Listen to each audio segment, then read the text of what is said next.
Let's look at some weird ones. Oh, would you look at that? Your Frontier's got worms. Next. Honestly, this is kind of a cool rig. This one's fun because it also doubles as a do not disturb sign. Don't you dare knock on that camper door. Ain't no telling what you'll find. Well, look at here, Diamond Jim. I mean, this is either a pavement princess or he just keeps it spotless. This era of styling is weird to me because it's almost like Dodge said, maybe Ford was on to something in the early 2000s. I know, we'll shape our truck like a butt plug and hopefully people will buy it. Oh my God. What in the Durant, Oklahoma is happening right here? I thought abortions were frowned on in the South. My God, what a way to spend an enormous amount of time and money answering a question that nobody's ever asked. I can't tell you for sure who's driving this S10 right here, but I know the exact ratio of drugs versus alcohol it takes to get yourself in that situation.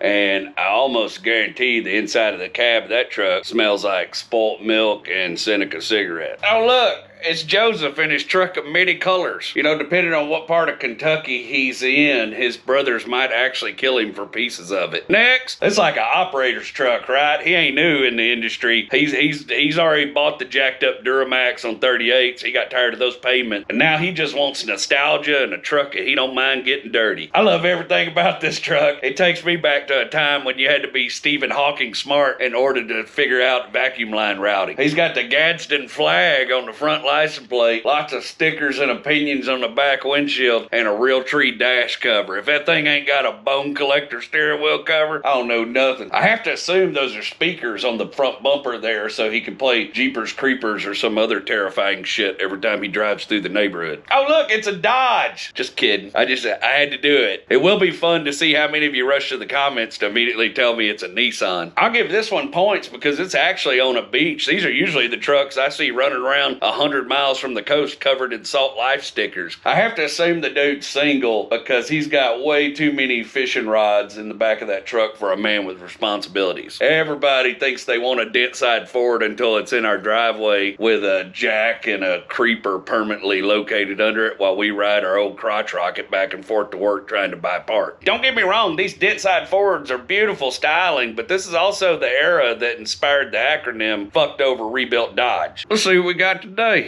Well, yes, please. Just drop them both off in my driveway. I mean, I love a good rat build, but possibly some of the best times of my adolescence and young adulthood were spent in a second-generation Trans Am or Camaro. Next, a 1970 bump side F-250 5th-gen pickup. This is Helen of Troy. I would send 1,000 ships to war over this truck. This is everything about a truck I love. This is possibly my favorite truck ever built in my favorite year. I mean, just look at them lines. I mean, that don't give you like a little weird stirring sensation in your britches? Because if it don't, you and me might not see eye to eye or understand each other too well. That is everything that is beautiful about old school Detroit styling. 49 International Harvesters. It's just big and bold. How you gonna find a problem with that? It's the perfect truck for mortally terrifying city people on a canoe on your land. And it also kind of looks like that truck them altruists like to drive in Grand Theft Auto 5, but it's bad and I love it. Woo, look at this sexy red sled right here, baby. C60 Viking. That's what I'm talking about right there. I just want to load the Black Pearl up on the back of it and you just take me my next. It may take us $6,000 in gas, 12 hours to get to my next gig, but I don't care. I'm ready for it. Let's go. Oh, you all right, Earl? Oh, look here. Just when I thought you couldn't even make a first generation Dakota look cool, I've been proven wrong. This little convertible come bouncing through my email. I mean, if you couldn't have a good time with a case of Busch Light on Bolivar Beach with that, then you just don't know how to have fun. Well, let's see what we got today. Oh, shit.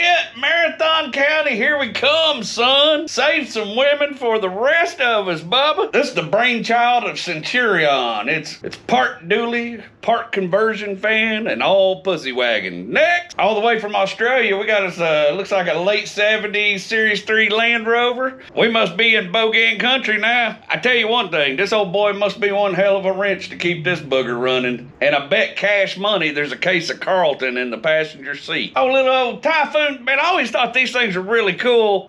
This one's eccentric, I'll say that. They had a hot little drivetrain, but I suspect this is the guy you see in AutoZone buying all the stickers and all the chrome stick-on accessories. Why are you trailering a GMC Typhoon? Just drive it to the meet, bro. Woo, Nelly, we got us a 3-ton brush guard on a 1-ton truck in an apartment complex. Tell me you just got your first oil field job without telling me. Look at here, old first gen. Boy, this thing's to pull a house down if you hook it up right. This is 6,500 pounds of leave me the fuck alone. I promise you, the hand holding the wires to the back of the headlight switch together and the foot hanging through the rust hole in the floorboard will kick your ass.